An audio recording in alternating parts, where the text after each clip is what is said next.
इस शहर में अचानक आता है वसंत, और जब आता है तो मैंने देखा है लहरतारा या मंडवा डी की तरफ से उठता है धूल का एक बवंडर, और इस महान पुराने शहर की जीभ किरकिराने लगती है।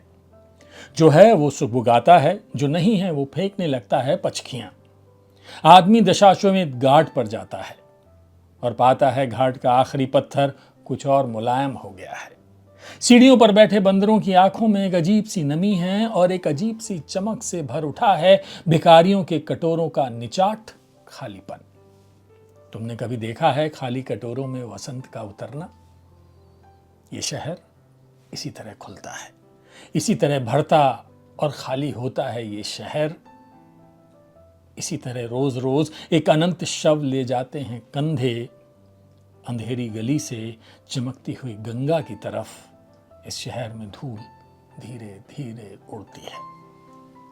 धीरे धीरे चलते हैं लोग, धीरे धीरे बजाते हैं घंटे, शाम धीरे धीरे होती है। ये धीरे धीरे होना, धीरे धीरे होने की एक सामूहिक लय दृढ़ता से बांधे है समूचे शहर को।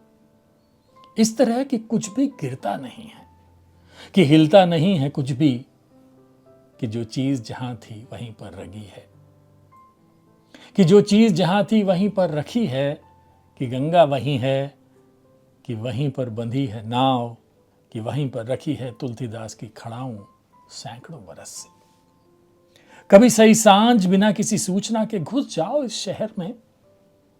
कभी आरती के आलोक में इसे अचानक देखो। अद्भुत है इसकी बनावट। ये आधा जल में है, आधा मंत्र में, आधा फूल में है, आधा शव में, आधा नींद में है, आधा शंख में। अगर ध्यान से देखो तो यह आधा है और आधा नहीं है। जो है वो खड़ा है बिना किसी स्तंभ के, जो नहीं है उसे थामे हैं राख और रोशनी के ऊंचे ऊंचे स्तंभ, आग के स्तंभ और पानी के स्तंभ, धुएं के, खुशबू के, आदमी के उठे हुए हाथों के स्तंभ, किसी अलक्षित सूर्य को देता हुआ अर्ध। शताब्दियों से इसी तरह गंगा के जल में अपनी एक टांग पर खड़ा है ये शहर, अपनी दूसरी टांग से बिल्कुल बेखबर। ये कविता मैंने सुनाई, इसका शीर्षक है बनारस।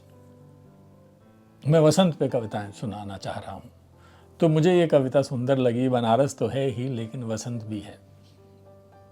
केदारनाथ सिंह जी की कविता है ये। कौन लिख सकता है ऐसी कविताएं, है ना? चलिए ना, इश्क करते हैं।